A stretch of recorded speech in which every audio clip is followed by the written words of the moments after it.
called our town. The day is May 10th, 1901. The time is just before dawn. The sky is beginning to show some light over in the east, up there by our mountain. Well, I better tell you how our town lies. Up here is Main Street. Way over there is the railway station. Polish towns across the tracks. Congregational church is over there. Across the road is the Presbyterian, Methodist, and Unitarian are over there. Baptist church is down in the hollow by our river. Catholic church is over beyond the tracks. Over here is our town hall and post office combined. Jail's in the basement. Over here is the grocery store and Mr. Morgan's drugstore. Most everyone in town manages to look into those two stores at least once a day. Public schools over yonder, high school still further over. 9:15 mornings, noon times, and 3 o'clock afternoons, the whole town can hear the yelling and screaming from those two schoolyards. This is our doctor's house, Doc Gibbs. This is his back door. Up here is Mrs. Gibbs' garden. She's got corn, peas, beans, hollyhocks, heliotrope, and a lot of burdock. And over here is Mrs. Webb's garden. Same as Mrs. Gibbs, only she's got a lot of sunflowers too. It's a nice town, if you know what I mean. Nobody very remarkable ever comes out of it, as far as we know. The earliest tombstones up there on our cemetery on the mountain say 1670 to 1680. They're Grovers and Cartwrights and Gibbses and Herseys. Same names as around here now. Well, as I said, it's about dawn. So another day's begun. There's Doc Gibbs coming down Main Street, and there's there's his wife coming downstairs to make breakfast. And there's Joe Crowell Jr. delivering Mr. Webb's Sentinel. Morning, Doc Gibbs. Morning, Joe. Somebody been sick, Doc? No, just some twins born over in Polish Town. Do you want your paper now? Yes, I'll take it. Anything serious going on in the world since Wednesday? Yes, sir. My teacher, Miss Foster, is getting married to a fellow over in Concord. I declare.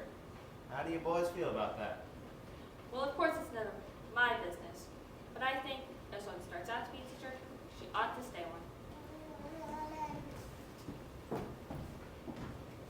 I want to tell you something about that boy Joe Crowell there. You see, Joe was an awful bright student. Graduated high school here, head of his class. So he got a scholarship to Massachusetts Tech. Graduated head of his class there too. It was all wrote up about in the Boston paper at the time. Was going to be a great engineer, Joe was. But the war broke out, and he died in France. All that education for nothing. Giddy up, Bessie. What's the matter with you today? There's Howie Newsom, delivering the milk.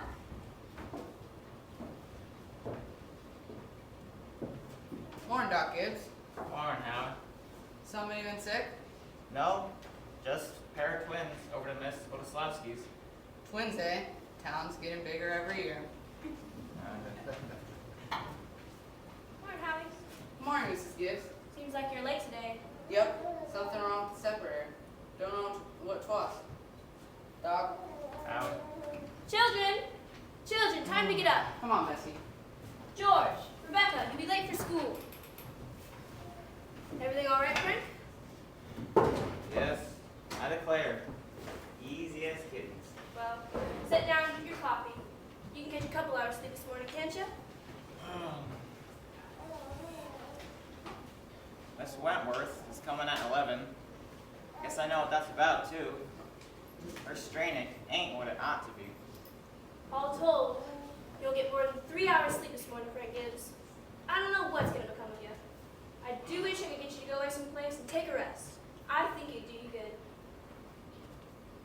Emily, time to get up. Wally, 7 o'clock. I declare, you've got to speak to George.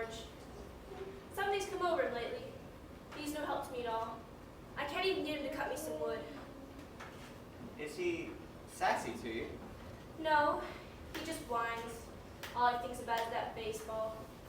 George, Rebecca. George. George, look sharp. Yes, Pa. Don't you hear your mother calling you? Well, guess I'll go upstairs and get 40 winks. Children, you were late for school. Wally, you wash yourself up good or I'll come up and do it myself. Mom, what dress shall I wear? Don't make a noise. Your father's been up all night and needs to rest. I washed and ironed the blue gingham dress for you special. Mom, I hate that dress. Hush up with you. Every day I go to school looking like a sick turkey. Now, Rebecca, you always look very nice. Mama, George is throwing soap at me. I will come up and slap the both of you. That's what I'll do. We've got a factory in our town. Hear it? Makes blankets. Children, I won't have it. Breakfast is good as any other meal, and I won't be gobbling like wolves. They'll stunt your growth. That's a fact. Put your book away, Wally. Oh, Mom, by 10 o'clock they'll know all about Canada. You know the rules as well as I do. No books at the table. As for me, I'd rather have my children healthy than bright. I'm both, Mama. You know I am. I'm the brightest girl in school for my age. I have a wonderful memory. Eat your breakfast. I'm good too when I'm looking at my stamp collection. I'll speak to your father about it when he's rested. Although, seems to me like 25 cents a week's enough for a boy your age. Oh, Ma, I got a lot of things to buy. Strawberry phosphates, that's what you spend it on. I don't see how Rebecca comes to have so much money. She has more than $1. That's because I saved it up gradual. Well, dear, I do believe it's a good idea to spend some every now and then. Mama, do you know what I love most in this world? Do ya? Money. Eat your breakfast. Mama, that's Miss Bell. I gotta hurry. I don't want any more. Children, hurry, but you don't have to run. Sit up straight, Emily. Wally, pull up your pants at the knee. Rebecca, tell Miss Foster I send my best congratulations. Can you do that for me? Yes, Mama. You look real nice, Rebecca. Pick up your feet. Goodbye. Bye. Bye.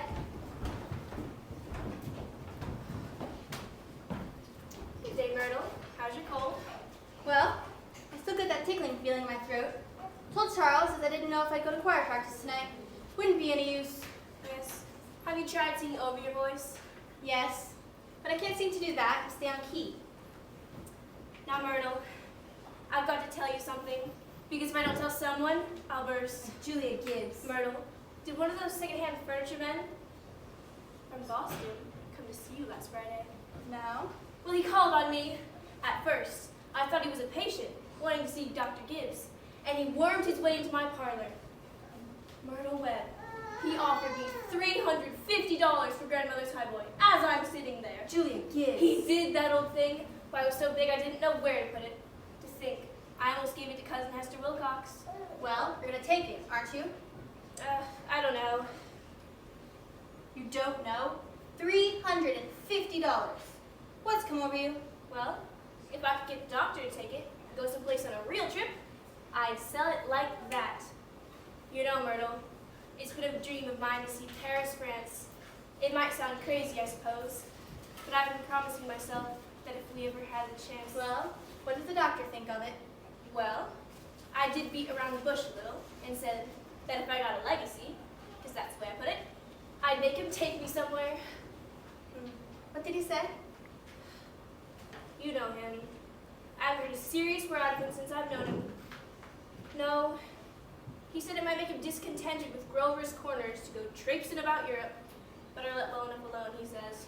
Julia, if that second-hand man is serious about buying it, you sell it like that. You'll get to see Paris, all right. Just keep dropping hints from time to time. That's how I got to see the Atlantic Ocean, you know. I'm sorry I mentioned it. Only, it seems to me that once in your life, before you die, you ought to see a place where they don't speak English, and they don't even want to. Thank you, ladies. Thank you. Now we're going to skip a few hours. But before we do, we want to know some more information about this town. Kind of a scientific account, you might say. So I've asked Professor Willard of our State Women's College to sketch in a few details of our history here. Is Professor Willard here? May I introduce Professor Willard of our State Women's College. A few brief notes, Professor. Unfortunately, our time is limited. Yes, let me see. Grover's Corners. Grover's Corners lies on the old Pleistocene granite of the Appalachian Range. Some of the oldest land in the world here, yes, we're very proud of that. Yes, I may say some very interesting fossils have been found here. Very unique fossils, about 2 miles out in Silas Peckham's cow pasture. Shall we read some of Professor Grupert's notes on the meteorological situation, mean precipitation, etc.? I'm afraid we won't have time for that. We might have some notes on the history of man here. Ah, yes. Anthropological data. Early Amerindian stock, Cotahatchee tribes. No evidence before the 10th century, now entirely disappeared. Possible traces And the population, Professor. population within the town's limits, 2,640. Just a moment, Professor.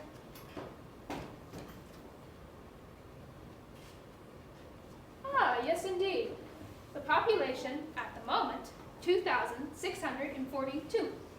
The postal district brings in 507 more, making a total of 3,149.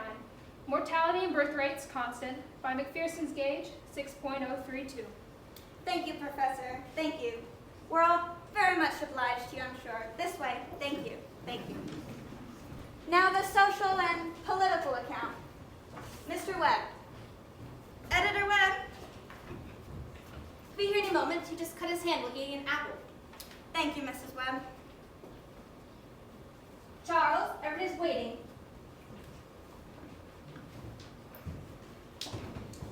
Mr. Webb is editor and publisher of the Grover's Corner Sentinel. That's our local paper, you know. Well, let's see. I have to tell you that we're run here by a board of select men. All males vote at the age of 21, women vote indirect. We are lower to middle class, sprinkling of professional individuals, 10% illiterate laborers.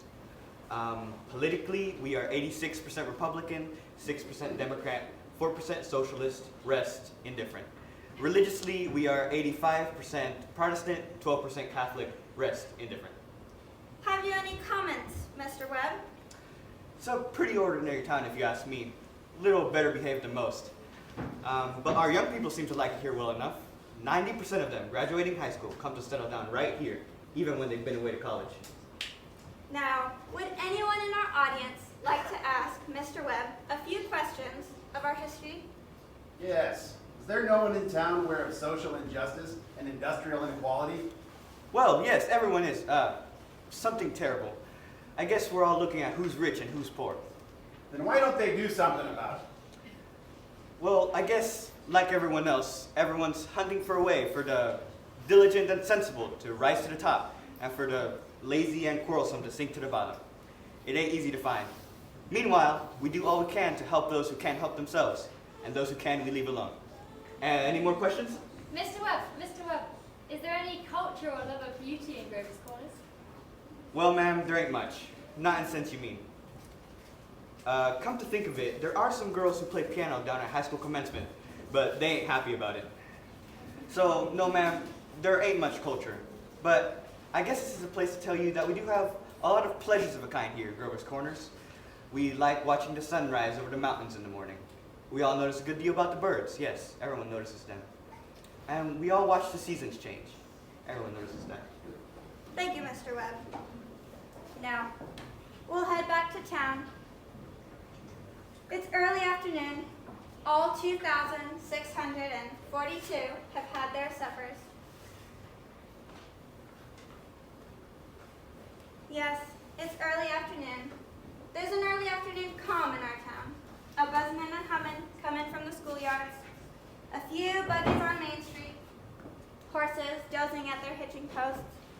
You all remember what it's like. Doc Gibbs is in his office tapping people and making them say, ah, and Mr. Webb is mowing his lawn. Hey, what are you doing? No, sir. It's later than I thought.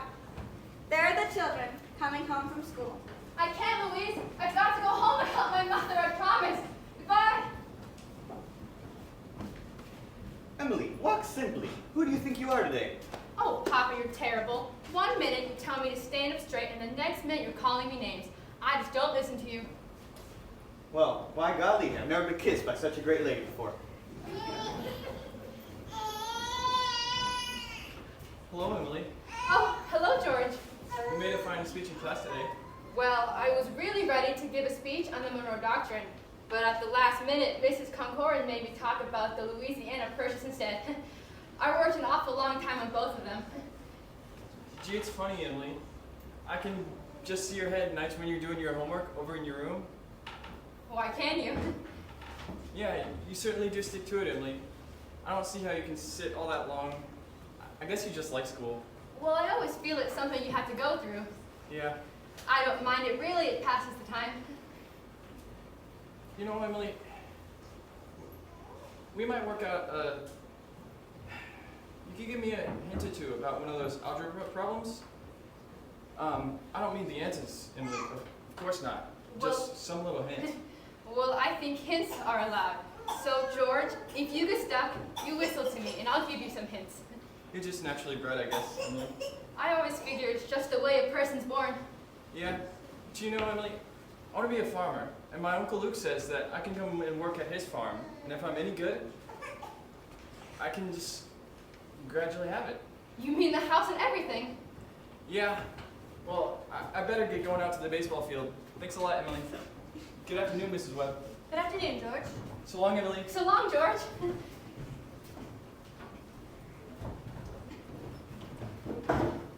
George Gibbs let himself have a real conversation, didn't he? He's growing up. How old will George be? Oh, I don't know. Let's see. He must be almost 16.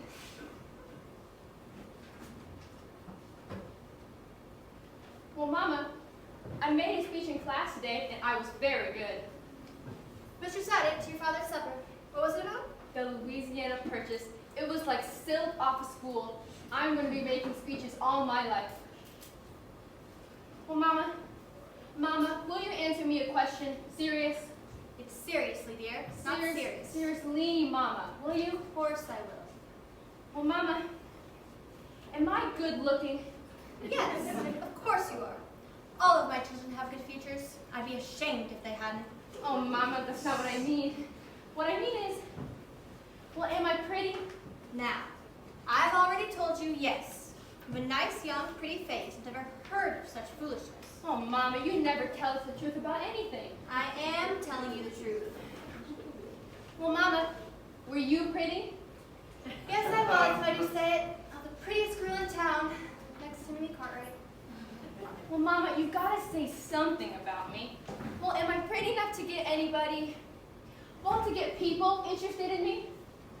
Emily, you make me tired. Now stop it. You're pretty enough for all the normal purposes. Oh, Mama, you're a help at all. Thank you, ladies. Thank you, that'll do. We have to interrupt you again. You see, we want to explore some more information about this town. I think it's a good time to tell you that the Cartwright interests have just begun building a new bank in our town, Grover's Corners. So they've asked a friend of mine what they should put in the cornerstones for people 1,000 years from now to dig up. Of course, they've put in the New York Times and a copy of Editor Webb's Sentinel, and of course the Bible and the Constitution of the United States, and a few copies of Mr. William Shakespeare's plays. What do you say, folks? What do you think? You know, Babylon once had 2 million people in it, and all we know about them is the names of kings and a few copies of wheat contracts and the contracts for the sale of slaves. And yet every night, all those families sat down for dinner. The fathers came home from work, and smoke went up in the chimney. Same as around here. Even in Greece and Rome, all we know about them is what we can piece out from the jolting poems and comedies they had for the theater back then. So I'm having them put in a copy of this play so that people 1,000 years from now can know a few simple facts about our town, more than the Treaty of Versailles. and the Lindbergh site. See what I mean? Well, a good deal of time has gone by. You can hear the choir in the Congregational Church. The children are at home doing their schoolwork. The day is running down like a tired clock.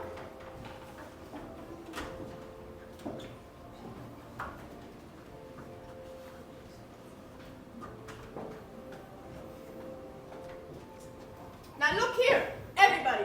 Music come into the world to give pleasure. Softer, softer. Get it out of your heads. The music's only good when it's loud. You leave loudness to the Methodists. You couldn't beat them, even if you wanted to. Now again, tenors. Emily, Hello. hello. I can't work at all. The moonlight is so terrible. Emily, did you get the third problem? Which? The third. Why, yes, George. That's the easiest of them all. Emily, I don't see it. Can you give me a hint? Well, I'll tell you one thing. The answer is in yards. In yards? How do you mean? In square yards. Oh, in square yards. Yes, George, don't you see it? Yeah? In square yards of wallpaper. Oh, I see. Thanks a lot, Emily. I can't work at all. The moonlight is so terrible. You know, I think if you hold your breath, you can hear the train all the way to Kentucky. You hear it? What do you know? Well, I guess I better go and try to get some work done. Thanks a lot, Emily. And good night. Good night, George. Oh, before I forget it, how many of you will be able to come in Tuesday afternoon and sing at Fred Harris's wedding? Show your hands. That'd be fine. That'd be right nice. We'll do the same music we did at Jane Drovich's wedding last month. Now we do Arthur Weary, Arthur Langwood. It's a question, ladies and gentlemen. Make it talk. Ready? Oh, George, could you come down a minute? Yes, Bob. Make yourself comfortable, George. I will only keep you a minute. George, how old are you? I'm 16, almost 17. And what do you want to do after school's over? Why, you know, Pa, I want to be a farmer on Uncle Luke's farm. You'll be willing, will you, to get up early and milk and feed the stock? You'll be willing to hoe and hay all day? Why, sure, Pa. What do you mean? Well, George, while I was in my office today, I heard a funny sound. And what do you think it was? It was your mother chopping wood. There you see your mother, getting up early, cooking meals all day long, washing and ironing. And still, she has to go out in the backyard and chop wood. I suppose she just got tired of asking you. Decided it was easier just to do it herself. And you eat her meals and put on the clothes she keeps nice for you. And you run off and play baseball. Like she's some kind of hired girl. We keep her around the house, but don't like that much. Well, I knew all I had to do was call it to her attention. Here's a handkerchief, son. George, I've decided to raise your spending money 25 cents a week. Not, of course, for chopping wood for your mother, because that's a present that you give her, but because you're getting older, and I imagine there must be many things you must find to do with it. Thanks, Pa. Let's see. Tomorrow's your payday. You can count on it, too.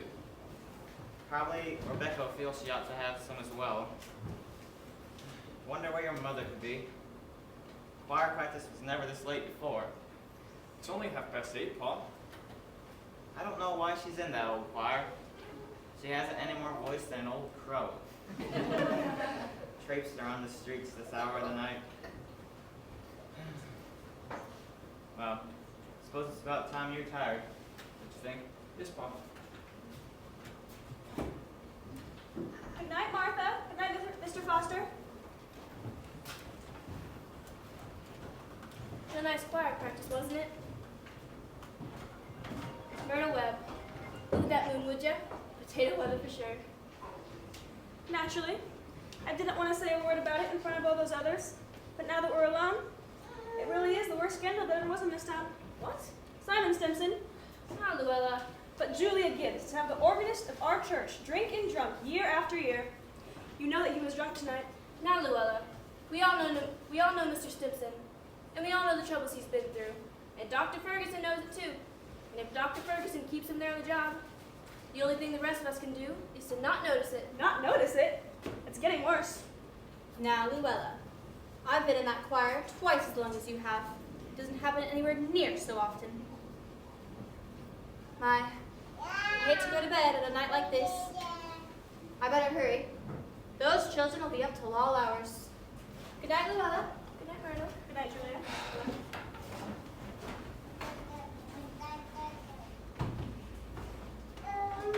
Well, we had a real good time. You're late enough. Why, Frank? It ain't any later than usual. And you stopping at the corner to gossip with a lot of hens. Now, Frank, don't be grouchy. Just smell the heliotrope in the moonlight. Isn't that wonderful? What did you do all the time I was away? Oh, I read, as usual. What were the girls gossiping about tonight? Oh, believe me, there was something to gossip about. Simon Stimson far gone, was he? Worst I've ever seen him. How'd that end, Frank? Dr. Ferguson can't just forgive him forever. Well, I guess I know more about Simon Stimson's affairs than anybody in this town.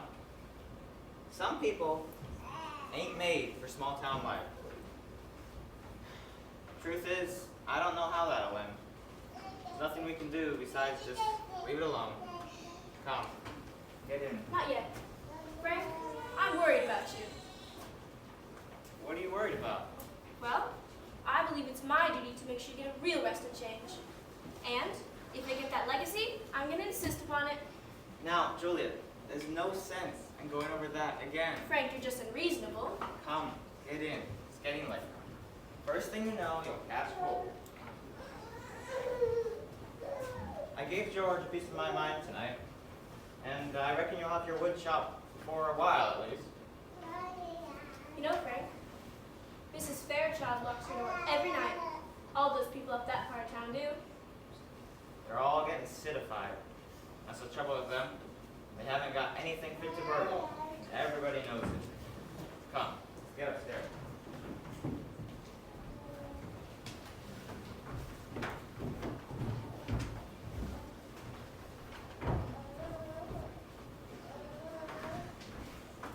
Yeah, Rebecca, there's only room for one in this window.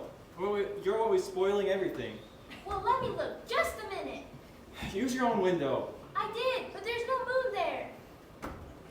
George, do you know what I think? Do you? I think the moon's getting nearer and nearer, and one day there'll be a big explosion. Rebecca, you don't know anything.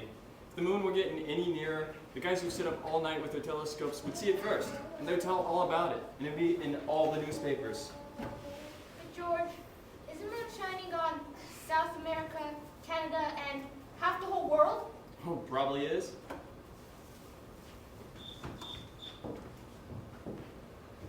"9:30 in Grover's Corners.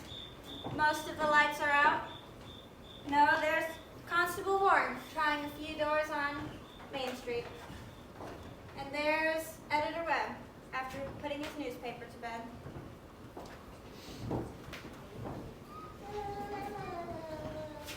Evening, Bill. Evening, Mr. Webb. Quite a moon. Yep. All quiet tonight? Well, Simon Stimson has been rolling around a little. Just saw his wife moving out to hunt for him, so I turned the other way. There he is now. Evening, Simon. Town seems to have settled down for the night pretty well. Yeah, town seems to have settled down for the night. Maybe we should do the same. Can I walk a ways with you?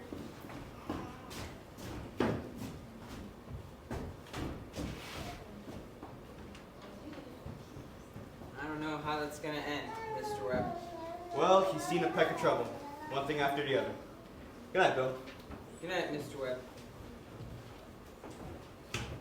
Wait, who is that? Is that you, Myrtle? No, it's me, Papa. Why aren't you in bed? Oh, I don't know. The moonlight is so wonderful. And with the smell of Mrs. Gibbs' heliotropes, you smell it? Yes. Have you any troubles on your mind, Emily? Troubles, Papa? No. Well, enjoy yourself, but don't let your mother catch you. Good night, Emily. Good night, Papa. I never told you about the letter Jane Crawford got from her minister when she was sick. He wrote Jane a letter. On the envelope, he wrote, Jane Crawford, Crawford Farm, Grover's Corners, Sutton County, New Hampshire, United States of America. What's funny about that? Let me finish. United States of America, North America, Western Hemisphere, the world, the solar system, the universe, and the mind of God. That's what he said on the envelope. What do you know? And the postman brought it just the same. What do you know?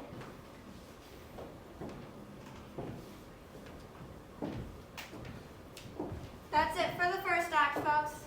Time to get up and mingle and buy some refreshments. And for those of you who smoke, you can smoke.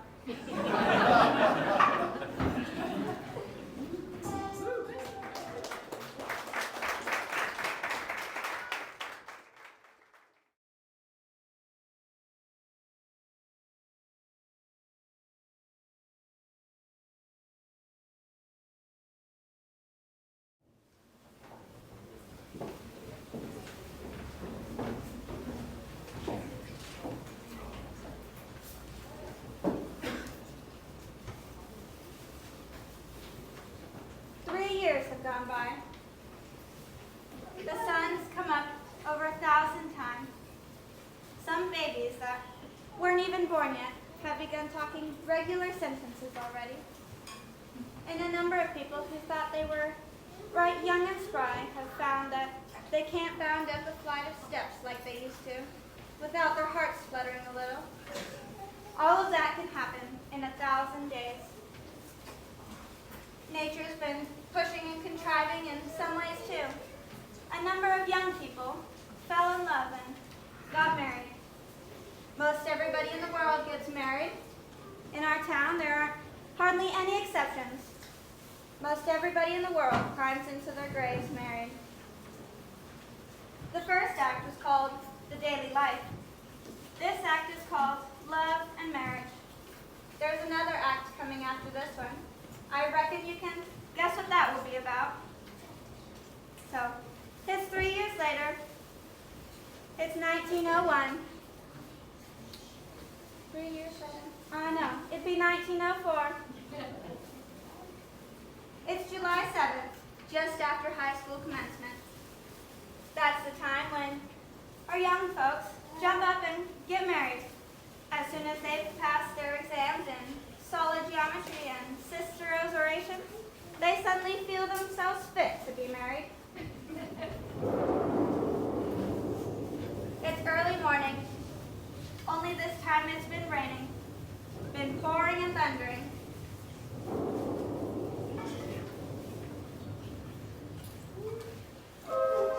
There. You can hear the 5:45 for Boston.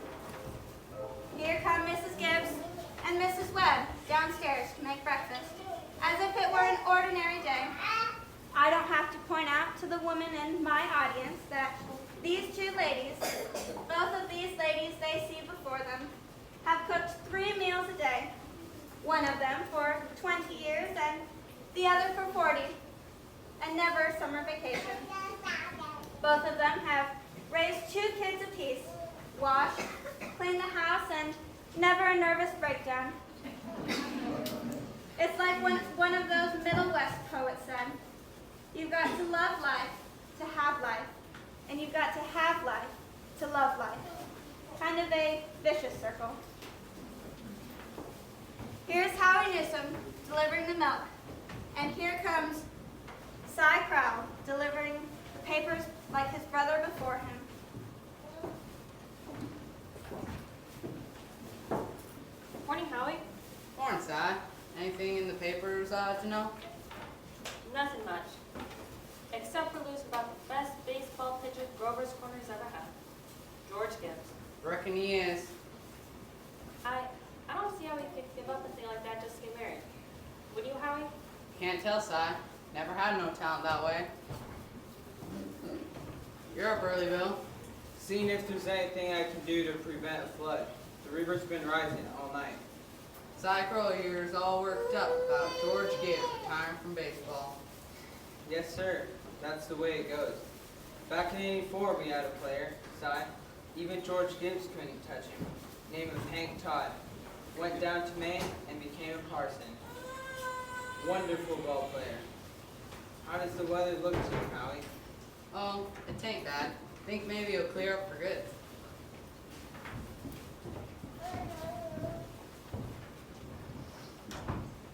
Morning, Howie. Think it'll rain today? Morning, Mrs. Gibbs. The rain's so heavy, I think maybe it'll clear up. Certainly, I hope it will. How much do you want today? Well, I'm to have a household full of relations. Seems to me like I'll need 3 milk and 2 of cream. My wife says to tell you, we both hope they'll be very happy, Mrs. Gibbs. No, they will. Thanks a lot, Howie. Good morning, Mrs. Webb. Good morning, Mr. Newsom. I told you 4 quarts of milk, but I hope you can spare me another. Yes, ma'am, and 2 of cream? Will it start raining again, Mr. Newsom? Well, just saying to Mrs. Gibbs is how it may lighten up. Mrs. Newsom told me to tell you that's how we hope they'll both be very happy. Well, I know they will. Thank you. And thank Mrs. Newsom. Well, Mom, the day has come. You're losing one of your chicks. Now, Frank Gibbs, don't you say another word. I feel like crying every minute. The groom's up shaving himself, only there ain't an awful lot to shave. Whistling and singing like he's glad to leave us. I declare, Frank, I don't know how he'll get along. I've arranged his clothes and seen that he's put warm things on. Frank, they're too young. Emily won't think of such things. George will catch a death and cold within the week. I was remembering my wedding morning, Julia. Don't start that, Frank Gibbs. I was the scarediest young fella in the state of New Hampshire. Thought I made a mistake for sure. Then I saw you coming down that aisle. Thought you were the prettiest girl I'd ever seen. The only trouble was, I'd never seen you before. There I was in that congregational church, marrying a total stranger. And how do you think I felt? Frank, weddings are perfectly awful things. Farces, that's what they are. How did you sleep last night, Julia? Well, I heard a lot of the hours struck off. Yes. I get a shock every time I think of George going off to be a family man. That great gangling thing. I tell you, Julia, there's nothing so terrifying in the world as a son. The relation between father and son is as darned as awkward as... Well, mother and daughter's no picnic left, I tell you. I suppose they'll have their troubles. Everyone does. But they have a right to their own troubles. Yes. Seems like people are meant to go through life 2 by 2. Tain't natural to be lonesome.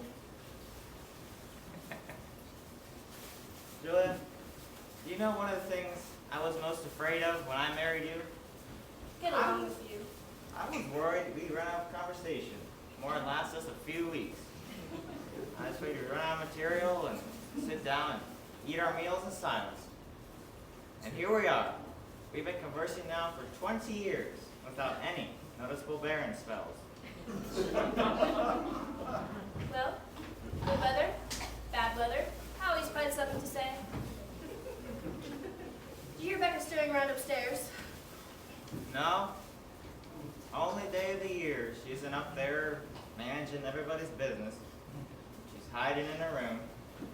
Got the impression she's crying. Land's sakes. This has got to stop. Rebecca! Rebecca, come down here. Good morning, everybody. Only 5 more hours to live. Where do you think you're going? I'm just stepping across the grass to see my girl. George, put on your overshoes. It's raining torrents. Oh, Ma, it's You just don't a step out of this house without you prepared for it. Ma, it's just a step. You'll catch your death of cold and cough all through the service. George, do as your mother tells you. From tomorrow on, you can kill yourself in all weathers. But while you're in my house, live wisely, thank you. Be back in a minute.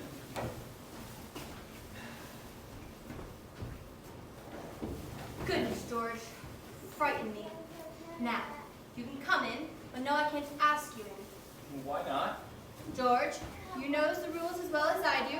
No groom should see his bride on his wedding day, not till he sees her in church. Oh, that's just a superstition. Good morning, Miss Webb. Good morning, George.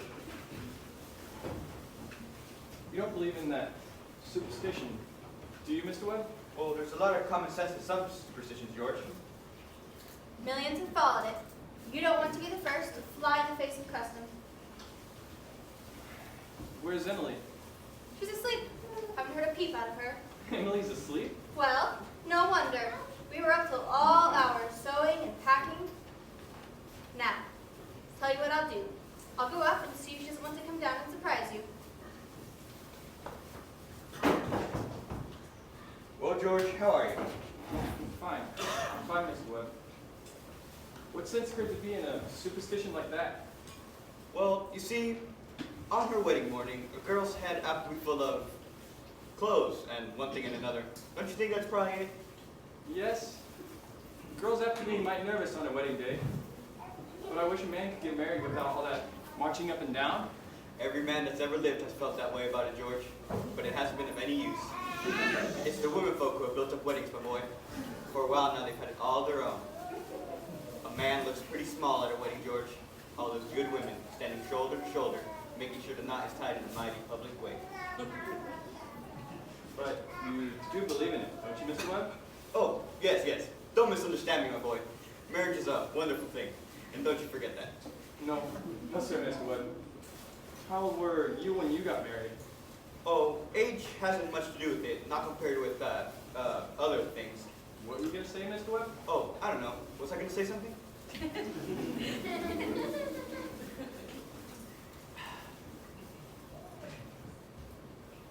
George, I was thinking the other night of some advice my father gave to me when I got married.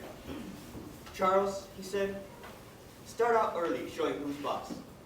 First thing to do is just to give an order, even if it don't make sense. That way she'll learn to obey.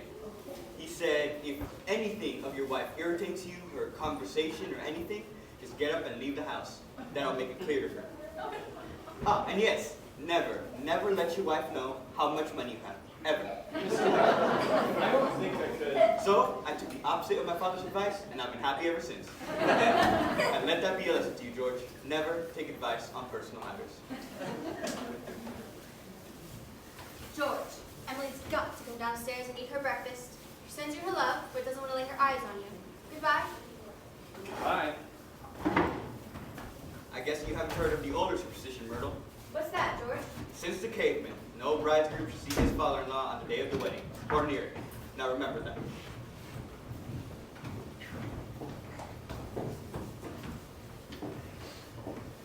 Now I have to interrupt you again. You see, we want to know how all of this began.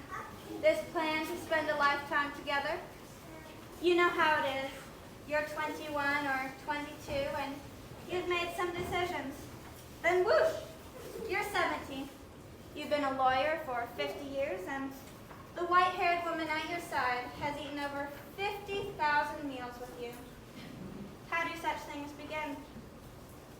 Now, George and Emily will be showing us the conversation they had when they first knew that, well, as the saying goes, that they were made for one another. But before they do, I want you to remember what it was like when you were very young.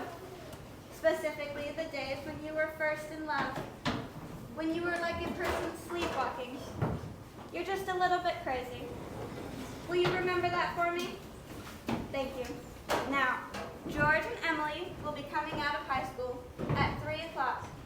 George has just been elected president of the junior class, and as it's June, that means he will be president of the senior class all next year. And Emily has just been elected secretary and treasurer. Now, I don't have to tell you how important that is. I can't, Louise. I gotta go home. Goodbye. Oh, Ernestine, can you come over and do Latin tonight? Isn't Sister Rose the worst thing? Well, tell your mother you have to. Goodbye, Helen. Goodbye, Fred. Emily, can I carry your books home for you? Why, thank you. It isn't far. You made it fine. I'm awfully glad you're elected too, Emily. Thank you. Emily, why are you mad at me? I'm not mad at you. You've been treating me so funny lately. Well, George, since you asked me, I might as well say it right out. I don't like this whole change that's come over you in the last year. And I'm sorry if that hurt your feelings, but I've got to tell the truth and shame the devil. A change? What do you mean? Well, up to a year ago, I used to like you a lot. And I used to watch you as you did everything. Because we've been friends for so long.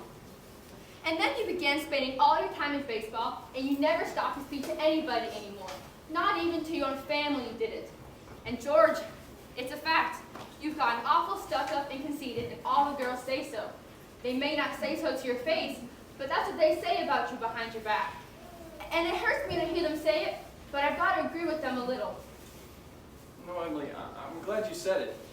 I never thought that such a thing could be happening to me. I guess it's hard for a fellow not to have faults creep into his character. Well, I always expect a man to be perfect, and I think he should be. Or I don't think it's possible to be perfect, Emily. Well, my father is, and as far as I can tell, your father is. So there's no reason on earth why you shouldn't be too. Well, I feel it's the other way around. That men aren't naturally good, but girls are. Well, you might as well know right now that I'm not perfect. It's not as easy for a girl to be as perfect as a man, because we girls were more nervous. And I'm sorry I said all that about you. I don't know what made me say it. No, Emily, you stick to it. Now I can see it's not the truth at all, and suddenly I feel like it isn't important anyway. Emily?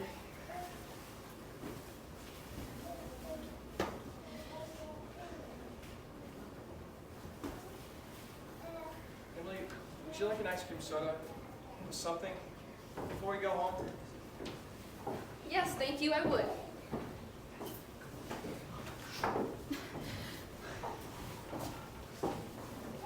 Hello, George. Hello, Emily. What do you have? Why, Emily Webb, what have you been crying about? She just got off a scare, Mr. Morgan. She almost got ran over by that hardware store wagon. Everybody says that Tom Huckins drives like a crazy man. Well now, you look all shook up. I tell you, you have got to look both ways when crossing Main Street. It's worse every year. What can I get you? Well, I'll have a strawberry phosphate. Thank you, Mr. Morgan. No, Emily, have an ice cream soda with me. 2 strawberry ice cream sodas, Mr. Morgan. 2 strawberry ice cream sodas. There you have them. Enjoy. They're so expensive. No, Emily, don't you think of that. We're celebrating our election.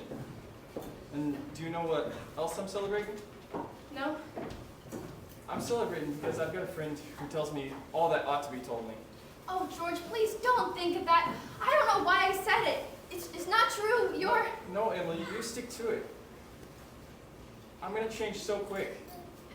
You bet I'm going to change. And, Emily, can I ask you a question? What? If I do go off to State Agricultural College next year, would you write me a letter once in a while? I certainly will. I certainly will, George.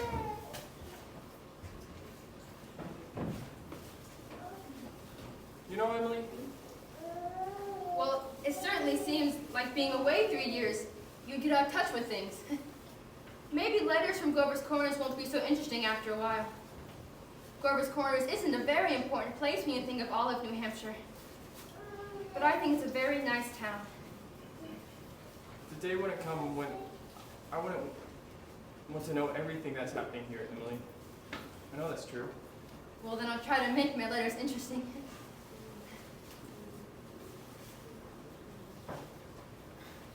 know, Emily, whenever I meet a farmer, I ask him if he thinks it's important to go to agriculture school to be a good farmer. Why, George?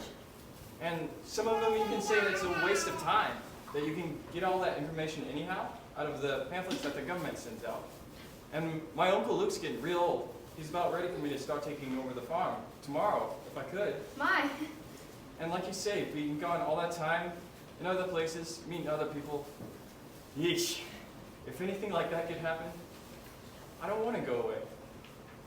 Well, George, maybe it's very important for you to learn, to go and learn about all that cattle judging and soils and things. Of course, I don't know. Emily, I'm going to make up my mind right now. I'm not going to go away. I'm going to tell Paul about it tonight. Well, George, I don't see why you have to make a decision right now. It's a whole year away. Emily, I'm glad you spoke to me about that fault in my character. What you said was right. There was one thing wrong in it. And that was when you said that for a year now, I wasn't noticing people. Why, you for instance. Why, you say you're watching me when I did everything. I was doing the same about you all the time. Why, sure, I always made sure where you're sitting on the bleachers and who you're with. And for 3 days now, I've been trying to walk home with you. But something's always gotten in the way. Like yesterday, I was leaning up against the wall waiting for you, and you walked home with Miss Corcoran. Why, George, life's awful funny. How could I have known? I thought that... Listen, Emily, I'm going to tell you why I'm not going off to agriculture school next year. I think that once you found a person that you're very fond of, I mean, a person who's fond of you too, and likes you enough to be interested in your character, well, I think that's just as important as college is. And even more so. That's what I think. I think it's awfully important too. Emily? Yes, George? Emily, if I do improve and make a big change, would you be, I mean, could you be? Well, I am now. I always have been. So I guess an important talk we've been having. Yes, I guess so. Wait just a minute. I'll walk you home.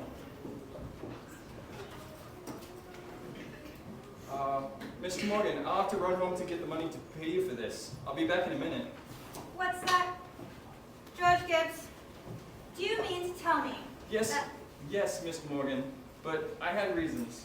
Here, keep my gold watch. Keep it till I come back with the money. No, George, you keep your watch. I'll trust you. I'll be back in 5 minutes. I'll trust you 10 years, George Gibbs. Not a day over. Got all over your shock, Emily? Yes, thank you, Mr. Morgan. It was nothing. I'm ready.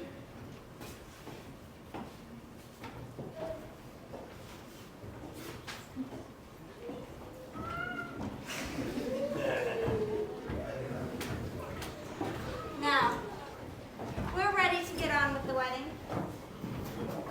There are a lot of things to be said about a wedding. A lot of thoughts that go on during a wedding. We can't get them all into one wedding, naturally. Especially not a wedding here at Grover's Corners, where they're often plain and short. In this wedding, I play the minister. That gives me the right to say a few things about it.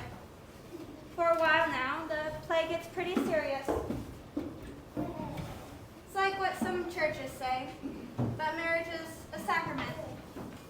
Although I don't quite know what that means, but I can guess.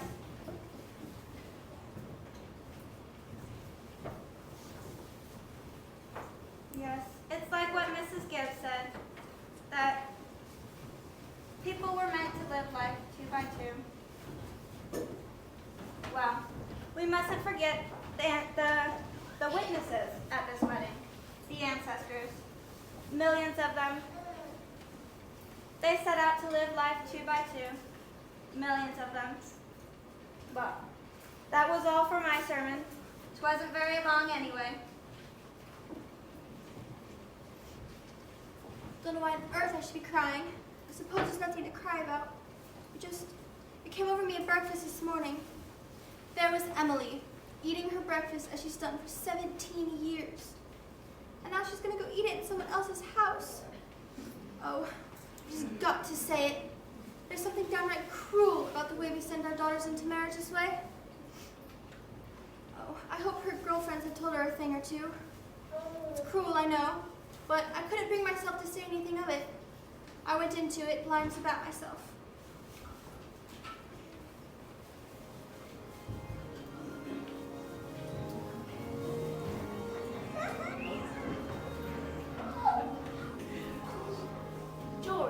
George, what's the matter?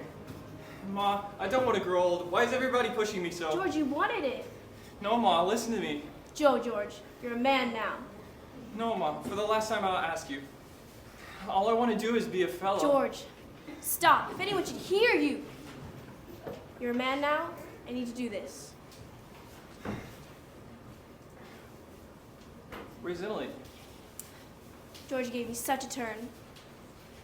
Cheer up, Ma. I'm getting married.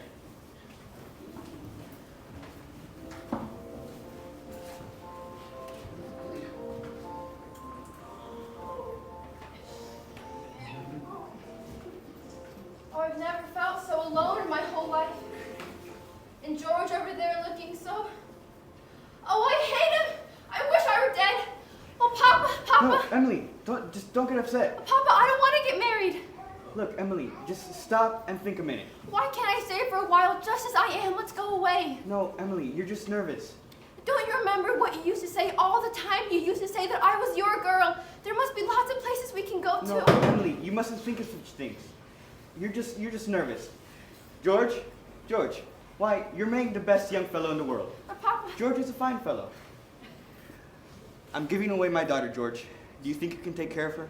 Mr. Webb, I want to try. Emily, I'm gonna do my best. I love you, Emily. I need you. Well, if you love me, help me. All I want is somebody to love me. I will, Emily.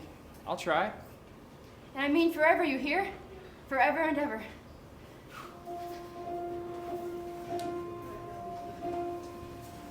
Come, they're waiting for us.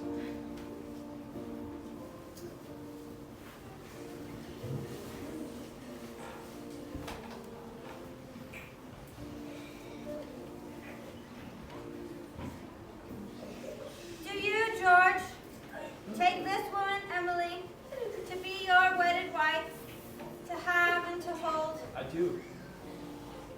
And do you, Emily, take this man, George, to be your wedded husband?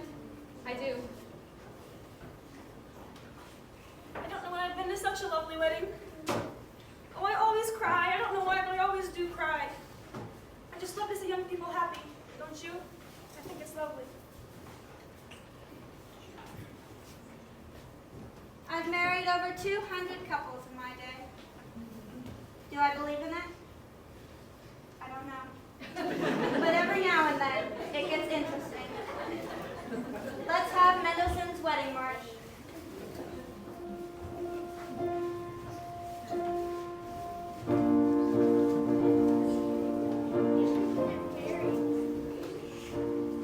Aren't they just a lovely couple? Oh, I'm sure they'll be happy together. Like I always say, happiness. That's the important thing. The important thing is to be happy. That's it for the second act, folks. Time for another short intermission.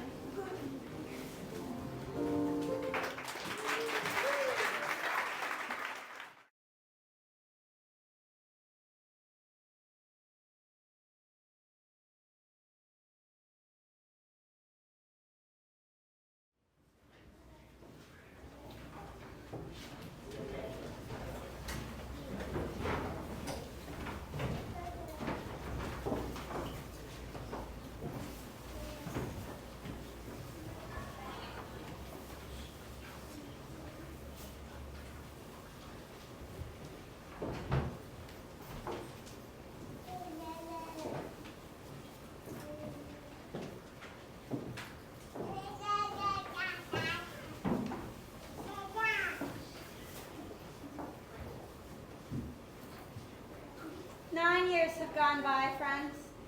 Summer, 1913. Gradual changes in Grover's Corners. Horses are getting rarer. Farmers are coming into town in Fords. Everybody locks their house doors at night. There haven't been any burglars, but everybody's heard about them. You'd be surprised, on the whole. Not much changes around here. This is certainly an important part of Grover's Corners. It's on a hilltop. Lots of sky, lots of clouds, often lots of sun, moon, and stars. There, quite a ways down, is Grover's Corners. Yes, beautiful spot up here. Mountain laurel, lilacs. Over there are the old stones, 1670, 1680. Strong-minded people who have come a long way to be independent. Over there are some Civil War veterans, New Hampshire boys. This here is your friend, Mrs. Gibbs. And let me see. This is Simon Stimson, organist of the Congregational Church. Back here is Mrs. Soames, the one who loves the wedding so. Do you remember? Over here is Editor Webb's boy, Wallace, whose appendix burst on a Boy Scout trip up to Crawford Notch. Now, there are some things we all know, but we don't take them out and look at them very often. Everybody knows that something is eternal. We all know, deep in our bones, that something is eternal, and that something has to do with human beings. There's something eternal about every human being. Now, there are some live people. There's Joe Stoddard, undertaker, supervising a new-made grave. And there's a Grover's Corners boy who left town to go out west. Good afternoon, Joe Stoddard. Good afternoon. Let me see now. Do I know you? I'm Sam Craig. Gracious sakes alive. Should have known you'd be back for the funeral. Been away a long time, Sam. Yes, I'm in business out in Buffalo now, Joe. Yes. Very sad our journey here today, Samuel. Yes. Yes. I always say I hate to supervise when a young person gets taken.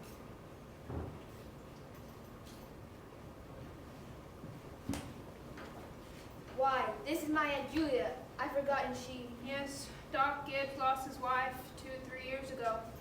Today's another pretty bad blow for him as well. That's my sister Carrie's boy, Sam. Sam Craig. I'm always uncomfortable when they're around. Simon. What did she die of? Who? My cousin. Oh, you don't know? Had some trouble bringing a baby into the world. Was her second, though. Left behind a 4-year-old. And the grave's gonna be over here? Yes.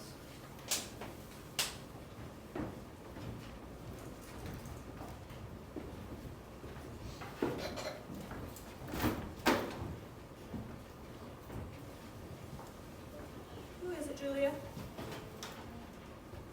My daughter-in-law, Emily Webb. Well, I declare, the road up there must have been awfully muddy. What did she die of, Julia? In childbirth. Childbirth.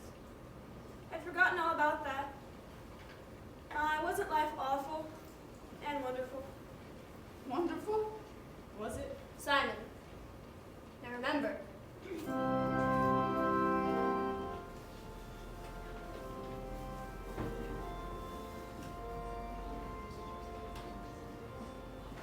Hello. Hello, Hello, Mother Gibbs. Emily. It's raining. Rest yourself, dear. They'll be gone soon. It seems thousands and thousands of years since I'd... Oh, Papa, remember that was my favorite hymn? I wish I'd been here a long time. I don't like being new here. Oh, how do you do, Mr. Simpson? How do you do, Emily? Well, Mother Gibbs, George and I have made that farm into just the best place you ever saw. We thought of you all the time. We wanted to show you the new barn and a great long cement drinking fountain for the stock. We bought that out of the money you left us. I did? Yes, don't you remember? Don't you remember, Mother Gibbs? Your legacy. Why, it was almost $350. Yes. Yes, Emily. Well, there's a patent device on the drinking fountain so that it never overflows. In Mother Gibbs, it never sinks below a certain mark they have there. It's fine. It won't be the same for George without me, but it's a lovely farm. Live persons don't understand, do they? No, dear. Not very much. They're sort of shut up in little boxes, aren't they? I feel as though I've known them last 1,000 years ago. Well, my boy is spending the day with Mrs. Carter. And Mother Gibbs, we have a Ford too, never gives us any trouble. I don't drive though. Well, Mother Gibbs, when does this feeling go away of being one of them? How long does it take? Dear, just wait and be patient. I know. Oh, look, they're finished. They're going. Look, Father Gibbs is bringing some of my flowers to you. He looks just like George, doesn't he? I never realized how troubled and how in the dark live persons are. Oh, look at him. I loved him so. From morning till night, that's all they are, is troubled.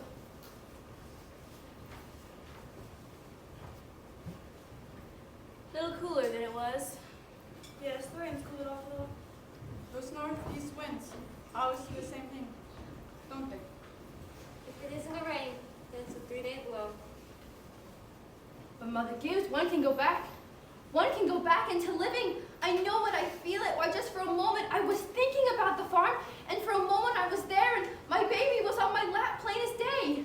Yes, of course you can. I can go back and live all those days over again. Why not? All I can say is, Emily, don't. But it's true, isn't it? I can go back. I can go back there again. Yes, some have tried, but they soon come back here. Don't do it, Emily. Don't, Emily. It's not what you think it would be. But I won't live over a sad day. I'll choose a happy one. I'll choose the day I first knew I loved George. Why should that be painful? You not only live it, but you watch yourself living it. Yes? And as you watch yourself living, you see the things that they down there never know. You see the future. You know what's going to happen. But is that painful? Why? Emily, when you've been here longer, you'll see that our life is to forget all that and look only for what's ahead and be prepared for what's ahead. When you've been here longer, you'll understand. But Mother Gibbs, how could I ever forget that life? It's all I know, it's all I've had. Emily, it isn't lies, it really isn't. But it's a thing I must decide for myself. I'll choose a happy day anyway. No. At least choose the least important day of your life. It will be important enough. Well, then it can't be since I was married or since the baby was born. But I can choose a birthday, can't I?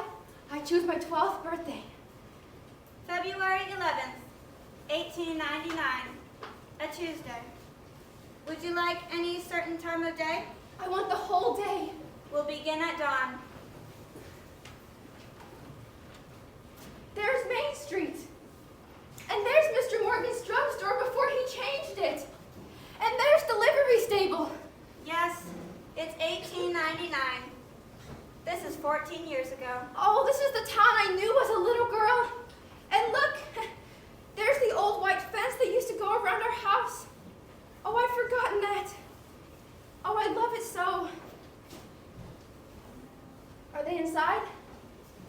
Yes, your mother will be coming downstairs to make breakfast. Will she? And you remember, your father had been away for several days. He came back on the early morning train. No. He had been back to his old college to make a speech up in New York at Clinton. And look, there's Howie Newsom. And there's our policeman. But he's dead. He died. Whoa, Bessie. Morning, Bill. Morning, Howie. You're up early. Been rescuing a party. Darn near froze to death down by Polish Town. And there's Joe Crowell. Good morning, Mr. Warren. Morning, Howie. Children, Wally, Emily, time to get up. Oh, Mama, I'm here. Oh,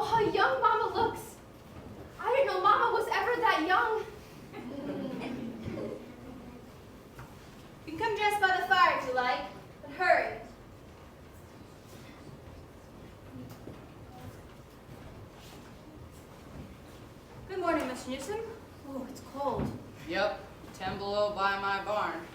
Do you like your milk now? Think of it. You keep yourself wrapped up. Well, Mama, I can't find my blue hair ribbon anywhere! Open your eyes, dear, that's all. I laid it out special for you in the dresser there. If it were a snake, it would bite you. Yes, yes.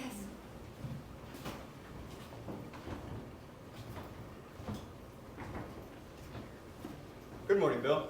Good morning, Mr. Webb. You're up early. Yeah, just been away back at my old college up in New York State. Everything all right here? Well, I was called up this morning to rescue a Polish fella. Darn near froze to death he was. We gotta get that in the paper. Oh, Papa. Good morning, Mother. How did it go, Charles? Oh, fine, I guess. I told him a few things. Everything all right here? Yes? Can't think of anything this time special? Been right cold. Well, it's even colder up at Hamilton College. Students' ears are falling off. Paper have any mistakes in it? None that I noticed. Charles, don't forget, it's Emily's birthday. Did you remember to get her something? Yes, I have something right here. Where's my girl? Where's my birthday girl? Charles, don't interrupt her now. She's slow enough as it is. Children, hurry up. 7 o'clock. Now, I don't want to call you again. Oh, I can't bear it. They're so young and beautiful. Why do they ever have to grow old? Oh, Mama, I'm here. I'm grown up. I love you all, everything. I can't look at anything hard enough. Can I?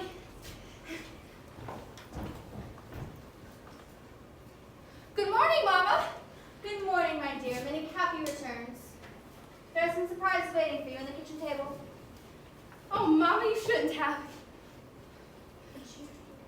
I can't. With birthday or no birthday, I want you to grow up to be a good, strong girl and eat your breakfast good and slow. That, in the yellow paper, is from your Aunt Carrie, and I reckon you can guess who the postcard album is from. George Gibbs must have gotten up in the cold pretty early.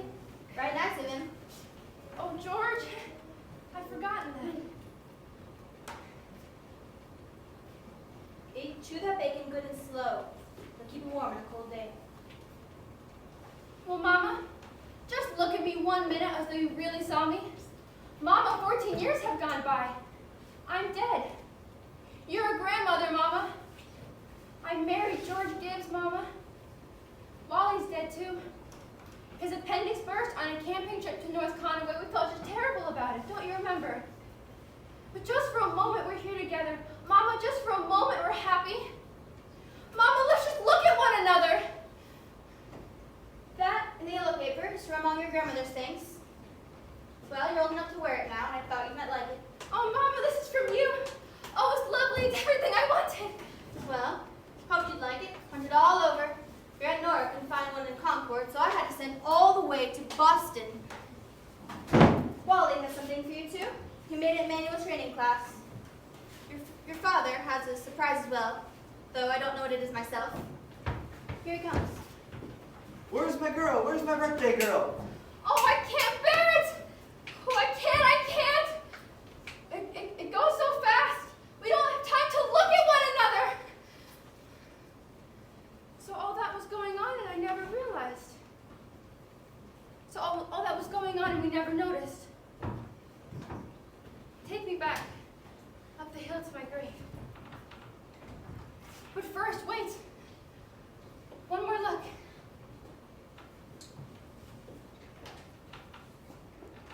Goodbye. Goodbye, world. Goodbye, Grover's Corners, to Mama and Papa. Goodbye to clocks ticking and Mama's sunflowers, to food and coffee, to new iron dresses and hot baths, to sleeping and waking up. Oh, Earth, you're too wonderful for anybody to realize you. Do any human beings ever realize? Do they ever realize life?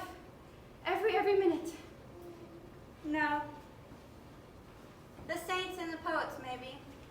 They do some. I'm ready to go back.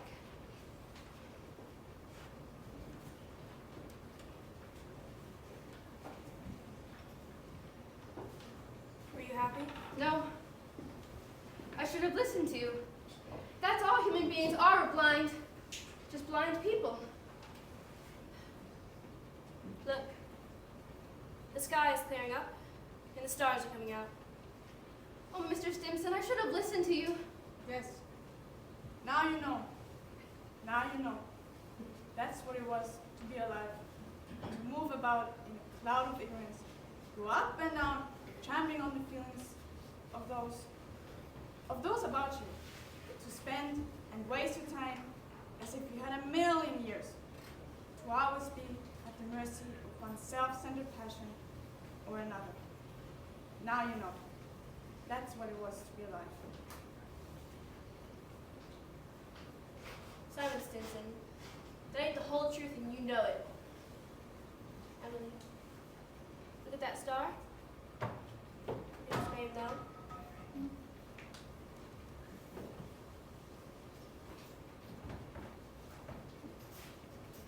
Oh, Mother Gibbs, it's George. You just rest yourself. It's George. There ain't no way to behave. You ought to be at home. Mother Gibbs? Yes, Emily? They don't understand, do they? No, dear. They don't understand.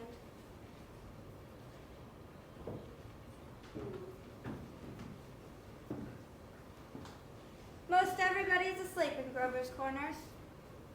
Only a few lights on. Shorty Hawkins, down at the depot, has just watched the Albany train go by. And there's somebody at the livery stable, sitting up late and talking. Yes, it's clearing up. There are the stars doing their old crisscross journeys across the sky. Scholars haven't settled the matters yet, but they seem to believe that there are no living things up there. Just chalk or fire. Only this one's straining away all the time, trying to make something of itself. The strain is so bad that every 16 hours, everybody lies down and gets a rest. 11 o'clock in Grover's Corners. You get a good rest too. Good night.